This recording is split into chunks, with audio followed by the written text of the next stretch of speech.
A very good afternoon to all the viewers. Welcome back to another episode of BW People HR Voices. Today we're joined by Mr. Balaji Sreenivasan, the Executive Vice President, Human Resources at Colgate-Palmolive India.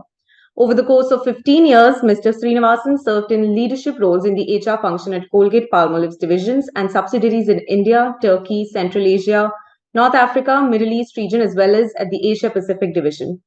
Prior to assuming his current role, he was the HR Director, Asia Pacific Supply Chain, where he focused on strengthening organizational capabilities and driving transformation.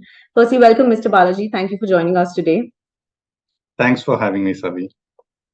So, for all the viewers, today we're going to discuss about how to strengthen a culture of inclusivity. We know that now inclusivity and diversity, it is not only a necessity, but also the priority of most of the organizations today in the workspace. So, Mr. Balaji, let's start with understanding how do you think the HR leaders can foster a sense of belonging and inclusion among the employees coming from diverse backgrounds? Sure, I think HR leaders have a very important role to play. But Savi, I want to just start off by saying that it's not just HR. I think every leader in the organization has a very, very critical role to play in the IEMD space that we're talking about. It starts from the CEO, and unless it's led from the top, I don't think we will make much progress.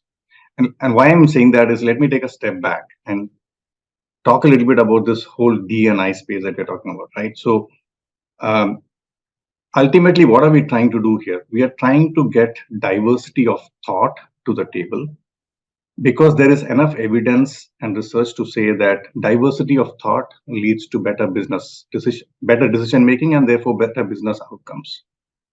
But you can't get diversity of thought without having diversity of representation. But that's not enough. You need to have an environment where all of these diverse talent are able to bring their authentic selves and be able to express themselves freely and openly so that they're able to add to the diversity of thought at the table. Right. So if the ultimate goal is diversity of thought, from a business perspective, of course, there's another social angle to it, which I'm not going to spend time on.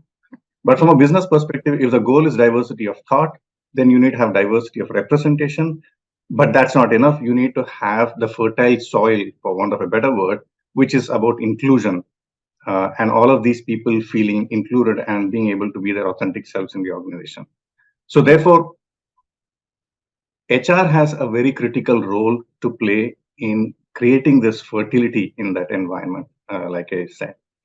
And the way we look at it in Colgate is there are three steps to do it. The first is awareness, the second is assimilation, and the third one is what we call application. In terms of awareness, I think it's very, very important for HR to lead the conversation with the rest of the organization. Make people aware of unconscious biases that exist. Make people aware why D&I is important. And this is very, very important because if you just talk about diversity alone, then very soon that conversation starts dividing people.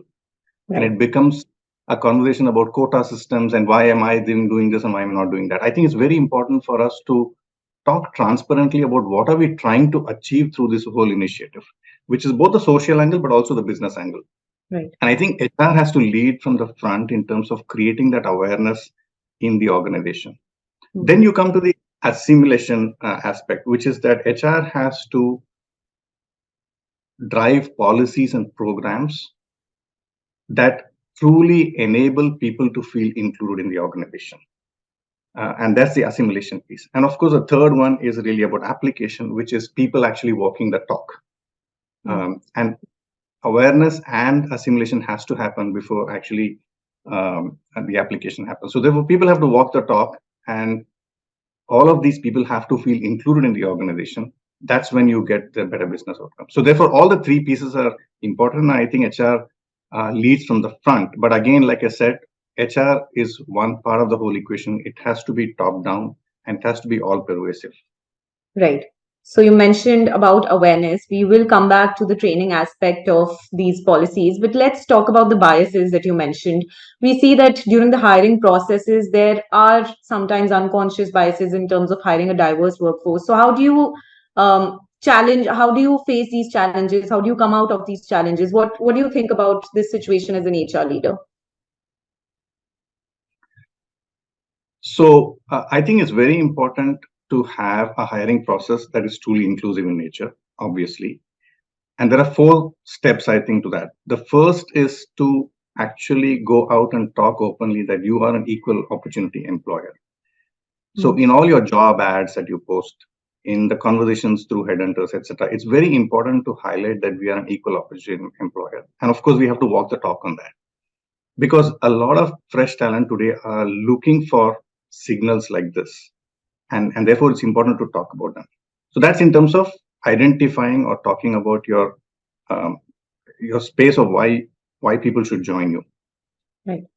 Then the next step is in terms of hiring, and I think it starts with training all your hiring managers on unconscious biases. We all, Savi, as you know, are born with biases, or we have biases that we have developed over time. And some of them are conscious, some of them are unconscious. So when I am looking at hiring somebody, there's a high chance that I look to hire somebody who thinks and talks and walks exactly like me, right? So we all look for clones in a way. And that's a problem, because then you will not have the diversity of representation or of thought. So it's very important to train all the hiring managers on the pitfalls of having unconscious biases and making them aware of what their own unconscious biases in the process can be. Right. That's not enough. I think then we'll have to go further beyond that and keep diagnosing and analyzing whether we are doing all the right things, right? So you may have put a process in place, but it may not be working. So you have to check whether those processes are working. So you need to look at different hiring stats. Are you having enough in your slate of candidates? Do you have enough representation from the different diverse pools of talent that exist? What are the levels of progression that each of those candidates are making? Is there enough representation amongst those?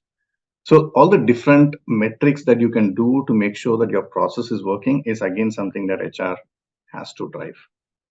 And last but an equal important piece is to make sure that you have equitable pay. I think that's one issue that exists around the world. And therefore, in Colgate, for example, what we do is we do a gender pay equity studies from time to time, just to make sure that, look, we are hiring the diverse talent, but we're also being fair and inclusive in terms of how we treat them in the organization. Right. So I think there are multiple things that we need to do. One thing that comes to my mind is, some companies do what they call blind hiring. I was reading a book the other day. It's called Invisible Women, by the way. I would strongly recommend this book. It was an interesting fact. It says that until the 70s and 80s, the 100% or almost 100% of the members in the US orchestra world were men, until somebody came across or hit upon this idea of doing the blind recruitment, which is basically selectors or composers are just asked to listen to the music or pieces played by people, not knowing who they are, and then select them for the orchestra based on that. And then suddenly now today that figure is like 40 or 50% women. So it shows that blind recruitment does work in some places, but of course, every organization has to decide what's the right context in which they want to apply it. Right. Thank you, Mr. Balaji, for sharing the name of the book. I think it will be really helpful for all the viewers that are watching. Well, you've mentioned that training upon DEI principles in terms of hiring processes is very important. You've also mentioned some indicators wherein you're able to find out the stats of what kind of diverse workforce you have at Colgate. But what about training in general? Training all the leaders who are looking for succession planning in terms of getting onto a leadership role at the organization. What are some indicators or metrics that you use at Colgate to assess this? So we take training seriously, and what we do is, first thing is we have done is we've democratized training as much as possible. So for example, we have this tool called MindSpark, which is essentially a digital platform through which we have a plethora of courses and material content that is available for any employee in the organization to access and upskill themselves. I think digitalization really helps with democratization, and that's one big platform for us to enable equitable access to learning programs. But at Colgate, we believe in this 70-20-10 principle. 70% is really about learning on the job, 20% is learning through peer groups and your networks, and 10% is, of course, classroom training or the online learning that I just talked about. So on the 70%, what we do, one of the platforms we use for, again, democratizing learning is we have this talent marketplace called Evolve, through which we actually float projects and exposure opportunities, short-term assignments for people to apply, and then they get selected through a screening process. What we try and do in this space is, Colgate is a brick and mortar company. We've been around for 200 plus years. But as we evolve into digital commerce, digital marketing, etc., there's a lot of new spaces that are opening up. And one of the challenges we have seen in the past is people have this fear of missing out. Hey, I've been in this company for many years. It's a great company to work in and learn from. But am I missing out on not being in a startup environment? Am I missing out on not being in a digital native kind of a company? Right. So to address that, what we did is we created this talent marketplace, and we give projects which are in the new or transformative areas for our people. And it's open to anybody across the organization. So we have examples of a classical sales officer, for example, in Delhi, doing a project in e-commerce or digital commerce, which normally would not have happened had it not been for the availability of this platform. Right. So what it does here is, again, in a way, democratize learning on the job for people who would normally have otherwise not got the opportunity to get that learning.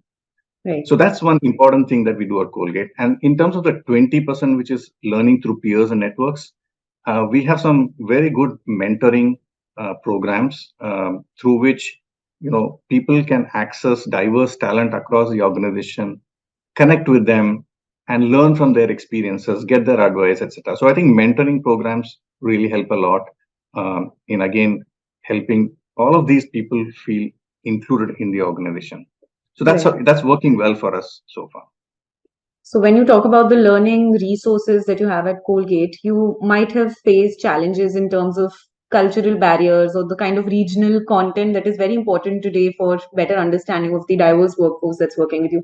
What are you doing in that space? Yeah, so everybody has a different way in which they want to learn, right? And again, that's why we have the 70-20-10 principle that we leverage.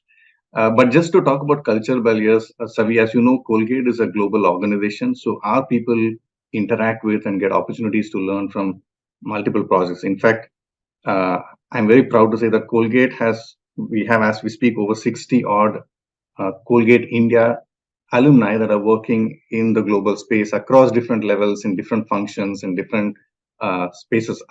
And normally you have people work from sales and marketing, typically getting exported to global opportunities, but we have people in HR, in finance, in supply chain. So that's something we are very proud of. And since you brought the question on culture, what we do for these people is we put them through a rigorous cultural training program to make sure that they are able to understand the different nuances in the different cultures that they work with. We have a tie-up with something called Culture Wizard, that is a program that is customized for these kind of expat opportunities that exist. We have coaches that are assigned to people who help them with getting an understanding of the local culture in which they're going into. And I think those things help a lot in terms of enabling them to adapt their personality while being their authentic selves in the different environments that they're working. And I think that's very important because that's important for them to succeed in their jobs. Right. Thank you. So when we talk about diversity and inclusion, we cannot leave out women out of the conversation, right?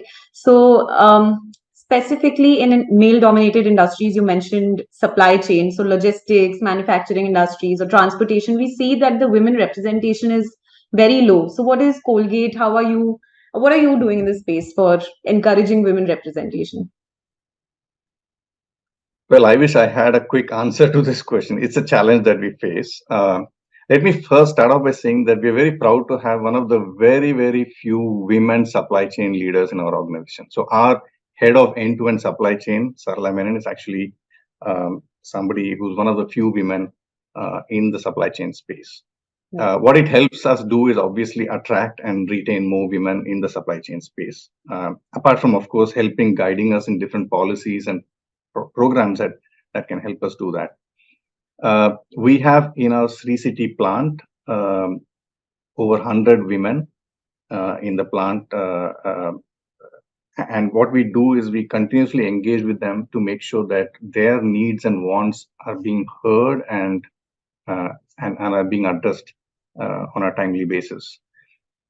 Generally speaking, it's difficult because we don't have as many women in the supply chain space, as you rightly said, manufacturing in particular. So we have a graduate engineer trainee program through which we try and get women in. We provide all of women the same opportunities as men would get um, in across the organization, but certainly also in supply chain. So we also have women who have gone outside the country and are doing fantastic work in the different manufacturing places around the world. So that's global opportunities, like I said, are a key part for us to be able to attract and retain talent. And we do the same for women in supply chain as well. Um, on the technology space, Savi, I'll be, you know, you'll be surprised to know that over 60 to 70%, 65%, if I remember right, of our R&D population is actually women here in Colgate. Again, led by a women leader. Our head of R&D is a lady. And we are very proud of the contributions that this population is making for us. They are feeling included. Our programs and processes are working in terms of being able to attract and retain them.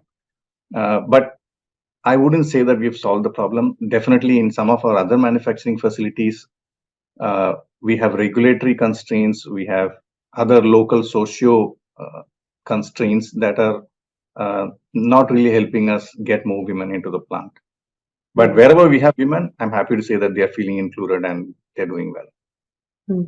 That's great to know. So, Balaji, you mentioned that you listen, employees' voices are very important to you, and that you try to address the challenges that they have been facing. What are some of the feedback mechanisms that are put in place to gather these inputs from the diverse workforce, and how do you address those challenges? Okay, so we have on an ongoing basis a connect an engagement survey, and some of the questions that we asked in that are specifically in the space of inclusion and diversity. And I'm very happy to say that our inclusion scores actually are going up year on year. Overall inclusion scores are going up, but what I'm more excited to tell you today is that women today are feeling as included as men are, which was not the case, I must say, a few years back. And I can also say that I think it's not the case in most organizations. So that's something that we are very happy and proud about. And I think this has come out because of the regular conversations that we are having, the training on unconscious biases, the, for want of a better word, hawk eye watch that we are having in terms of processes and making sure that there are no biases that are creeping in, whether it is in terms of hiring or whether it's in terms of progression of women in the organization or pay, like I mentioned before. I think all of these programs processes are helping us ensure that women are feeling included and there are no barriers to their growth in the organization. The other thing we do is we have something called employee resource groups, where we have a Colgate Women's Network. We also have an ERG for LGBTQ community. We call it the Pride Ally Network. And through these forums, we make sure that we are continuously listening to our people, having focus group conversations, understanding what challenges they have, and obviously acting on those, because you can't just listen and not act. So we try and take actions. These conversations help us inform our policies. So we have programs like workplace inclusivity for new parents. We call it the WIN policy, where we allow new parents, irrespective of their gender or their sexual orientation. If you're a new parent and you're a primary caregiver, then you can work from home for a whole year, for example, right? These are some of the benefits or policies that we are extending to our people to make them feel genuinely included and not having to live with the guilt of managing work and managing home at the same time. Right, some great initiatives. So most of our viewers, they are HR leaders, they're employers and employees. Any last piece of advice from your side? Yeah, I mean, I would go back to what I said in the beginning. Start with inclusion. I think that many of our HR community, and I would even say business leaders around the world today, it's becoming fashionable to talk about diversity and people are chasing numbers. My view would be that focus on inclusion first, because you may get all the representation that you want in terms of numbers, but if you don't make them feel genuinely included, you're not going to be able to either retain them, nor are you going to get the business outcome that you want and for which you're doing all this. If it's just a tick in the box, yes, go ahead and do it. But I think what we all genuinely want is a better business outcome and for the people to feel included, and therefore start with I. If I had an opportunity, I would recoin it as IEND instead of DNI, because I think I is the first and most important piece. And I believe that when you focus on I, genuinely the D will happen over a period of time with some effort. And I think Colgate is a great example. We focus a lot on the I aspect of it, and women, for example, right? Almost 50% of our board is now women. Very few companies have that kind of representation. 30% of our leadership team is women.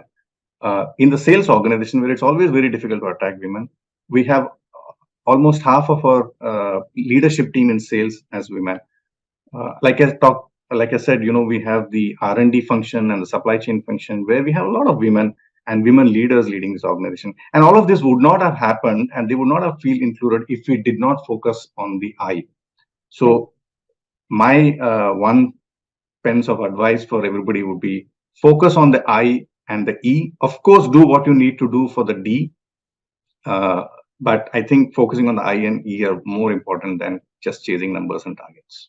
Right. I think from the beginning of the conversation, you stated DEI as IED. So I did notice that, and thanks for the clarification. Well, I think you've been a great inspiration for all the viewers. They're going to learn a lot from what Colgate is doing in the space.